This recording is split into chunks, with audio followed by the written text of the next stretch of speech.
Un saludo a todas y a todos y vamos a iniciar con el comentario y la explicación del libro de Animales a Dioses. La primera parte se llama La Revolución Cognitiva. Aquí se nos va a explicar que nosotros pertenecemos a la gran familia de los grandes simios, de los chimpancés, pero que hace más o menos unos 6 millones de años un chimpancé tuvo nuestra abuela histórica. Casi todos los historiadores están de acuerdo de que esta abuela original que dio nacimiento a los sapiens, que es la familia a la cual nosotros pertenecemos, pues se dio en África. Por eso todos estamos hermanados, toda la humanidad está hermanada. Yuval Noah Harari, recogiendo el criterio histórico, nos plantea que hace 2.5 millones de años comenzó nuestra evolución. Pero ¿qué era lo que nos hacía diferentes a los otros seres que también compartían el mismo territorio y que estaban en su proceso de evolución? Primero, el andar erectos. Esto nos llevó a tener las manos libres para hacer otras cosas, como construcción de herramientas y algo muy importante que destaca el autor, y es que podíamos comenzar a hacer señas con nuestras manos. Otra característica importante fue que nuestro cerebro comenzó a crecer. ¿Esto en qué nos ayudó? Nos ayudó a que podíamos desarrollar nuestra capacidad de aprendizaje y poder estar en un nivel superior.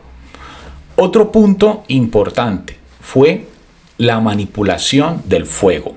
Esto, Yuval Noah Harari nos dice que lo más importante que comenzó a transformar a ese sapiens en una especie superior a les tenía a su alrededor fue que pudo comenzar a cocinar sus alimentos.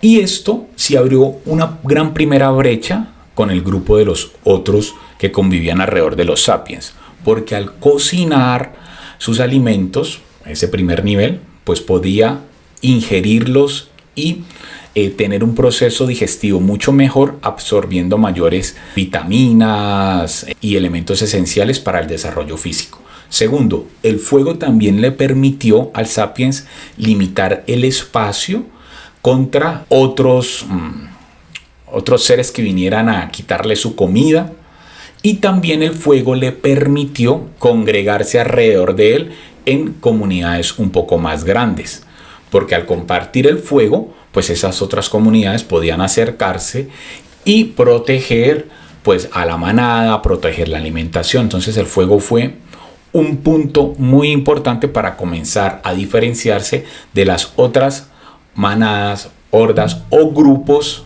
que no tenían este control. Entonces esos 3 puntos fueron importantes para que el sapiens comenzara a ser particular dentro de la historia de la evolución. Yuval Noah Harari nos plantea que hace unos 70.000 años el Homo sapiens comienza su peregrinación saliendo de su lugar original, África. Y en ese camino iba eliminando de manera sistemática a los otros seres parecidos a él, especialmente los neandertales. También en esta época aparecen los vestigios de las primeras religiones. ¿Cuáles son estos vestigios de los que habla Yuval Noah Harari que van apareciendo más o menos hace 70.000 años atrás? Son inscripciones en cuevas, algún tipo de escultura y lo que dentro de la comunidad de historiadores se ha marcado como un hito importante para determinar el nacimiento de las religiones son los enterramientos. Entonces ya aquí Yuval Noah Harari nos va dando una fecha importante para el nacimiento de las religiones, teniendo como base el hallazgo arqueológico. Esto no quiere decir que antes ya pudiera existir algún tipo de relación con lo trascendente dentro de los Homo sapiens, pero no lo podemos determinar. Y ese es una de los grandes desafíos que tiene la historia de las religiones, y es que datar una fecha concreta del nacimiento de la misma es compleja. Y a partir de aquí nos va a decir Yuval Noah Harari que entre el año 70.000 y el año 30.000, pues comienza la gran revolución cognitiva. Esta revolución cognitiva está enmarcada en dos puntos importantes. Hay una teoría que plantea que hubo un cambio en el ADN del Homo sapiens que le permitió, primero, estructurar su lenguaje a través del chisme. Dice él que el chisme, esa manera que tiene el Homo sapiens de hablar del otro dentro de estas primeras comunidades, le ayudó a desarrollar el lenguaje, previamente un cambio del ADN. Y este cambio del ADN y el ensanchamiento de su cerebro le permitió también comenzar a estructurar esa relación con lo trascendente. Más allá de las contingencias del día a día, de cazar, el abrigo, la comida, el Homo sapiens comenzó a pensar qué había más allá. Y ese más allá, no solo en la parte territorial que lo llevó a salir de África, sino más allá también de la muerte. Y esto se ve en los enterramientos. Cuando hay un enterramiento, hay un indicio de que las personas que lo enterraron tienen ya una concepción de que la vida no termina con la muerte física. A partir de aquí, Yuval Noah Harari nos plantea que ya hay el nacimiento de lo que él denomina la cultura. En el momento donde el Homo sapiens comienza a tener realidades imaginadas, porque estas realidades imaginadas tienen que ser transmitidas por medio del lenguaje. Y en el momento en que se transmite una forma de enterramiento o que se transmite un chisme de uno de los compañeros de la manada, ya se está en medio del nacimiento de la cultura. Esta transmisión de las realidades imaginadas, él las denomina los mitos. A partir de allí ya aparece el nacimiento del mito, que son esas estructuras que no están impactando en realidad de manera directa, como la lluvia, como el sol, como la sequía, como la inundación, como el ataque de una bestia, sino que son realidades que se construyen a través del lenguaje, pero que refieren a otra realidad que no es tangible, como el más allá, qué pasará con esta persona que ha muerto y su espíritu hacia dónde irá. O tenemos recolectada esta cosecha, cómo podemos nosotros tratar de dominar a la lluvia, el sol, para que dentro de poco vuelvan otra vez para poder tener otra cosecha. Entonces aquí ya comienza el nacimiento, nos dice el autor, de los mitos. Hay tres puntos importantes para determinar dentro del libro el nacimiento de la cultura. Primero, un cambio cognitivo. Ese cambio cognitivo nos da la posibilidad del lenguaje, y el lenguaje nos da la posibilidad de crear mitos. Una realidad, como dice el autor, una realidad imaginada. Estas realidades imaginadas, él hace la comparación en la actualidad. El dinero es una creación, una realidad imaginada que entre todos hemos dicho que existe y que por cambiar un billete pues me dan unos productos, pero en sí el dinero, ese elemento físico como tal, pues no carece de valor, sino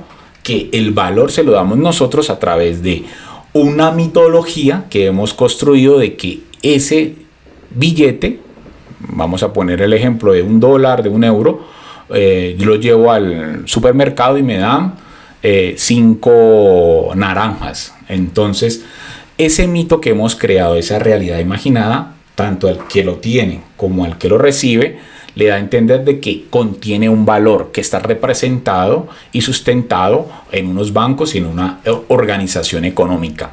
Yuval Noah Harari nos dice que uno de los grandes mitos que nosotros hemos creado y que mantenemos es la economía y las empresas, trayendo a colación todo el desarrollo cognitivo y el desarrollo del lenguaje y la capacidad que tiene el sapiens de crear mitos, y a partir de esa creación mitológica de congregar a miles de sapiens en un objetivo común. Entonces ahí es uno de los puntos importantes del libro y que nos plantean la diferencia entre los otros seres de la naturaleza, que no se pueden organizar rápidamente y con tanta cohesión y con tanto número de seguidores en medio de un objetivo en común.